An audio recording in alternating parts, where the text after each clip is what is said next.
Сәлем балалар, әдебиетті оқу 2-ші сынып, тақырыбы кітап оқи аламын ішінде кітап оқу мәтіні 3-ші сабақ. Бірінші тапсырма: суреттен не бейнеленген, оның пайдасы туралы әңгімелеп айт.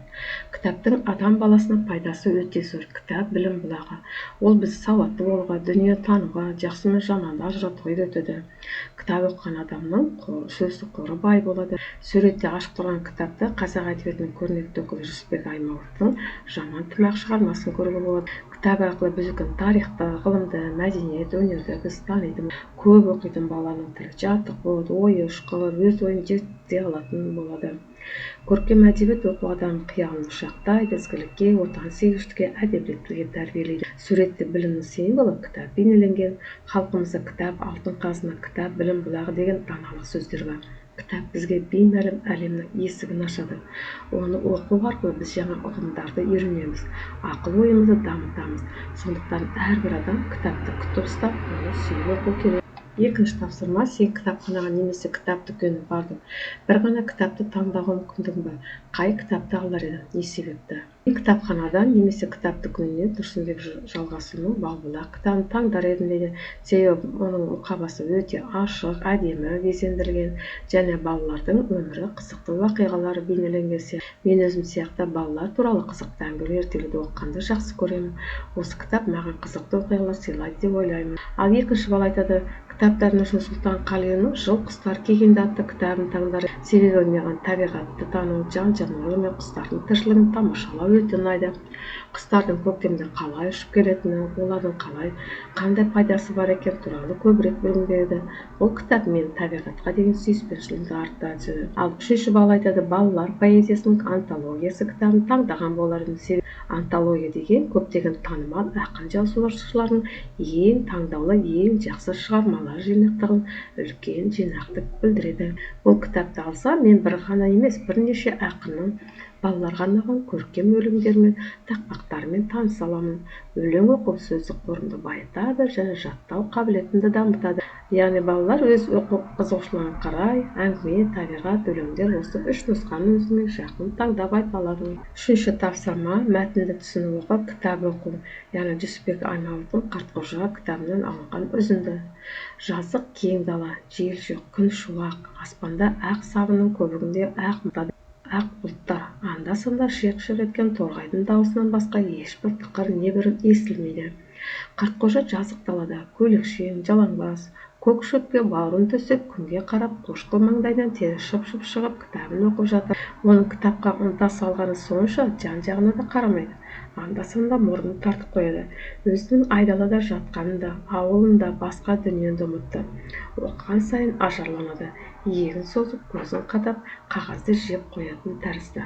Мына жерде Қартқожаның ауылына сағынып келе жатып оқыған кітабының суретін байқауға болады. Әңгіме не туралы? Әңгіме кең тыныш далада жалғыз отырып кітап әлеміне бүкіл ынта-жігермен беріле еніп кеткен Қартқожа есімді кейіпкердің кітап оқу сәті туралы. Мәтінде оның айналасындағы табиғат көрінісі жайлы, тыныш күн, кітапқа үңілгендігі, сыртқы келбеті мен ішкі сезімі сипатталады. Ал негізгі идеясы кітаптың құдіретлі адамды баурап алу күші. Кітап адамды өзге дүниенің бәрін ұмыттырып, өзіне толықтай жіпсіз байлап алатын, рухани ләззат сыйлайтын үлкен әлем. Автор кітап оқудың адамды көркемдендіріп, ажалындыра түсетін жеткізгісі келеді. 1-ші тапсырма бойынша сұрақ: Қартқожа кітапты қайда оқып жатыр? 2-ші: дала табиғаты қалай сипатталған? Неге осы сұрақтарға жауап берілді? 2-ші тапсырма: мәтінде көркем сөздердің теңеулерінің мағынасын ашып, дәптерге жазып алыңдар. Ақ сабының көбінде ақ мақтадай ақ бұлттардың мағынасы аспандағы бұлттардың өте әппақ, жұмсақ, тап-таза, үлпілдек болуын сипаттайды. Яғни табиғаттың ерекше сұлулығы мен тыныштығын білдіреді. Көзін қадап деген ол кітапқа қарап, бар зейінін жазбай өте мұқият қадалап қарау.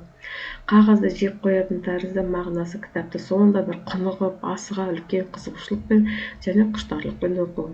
3-ші тапсырма: кейіпкерді мінездеме, мәтінді пайдаланып отырып, Қартқожаның портретін ішкі дүниесін сипаттайтын сөздерді бөліп жазыңдар.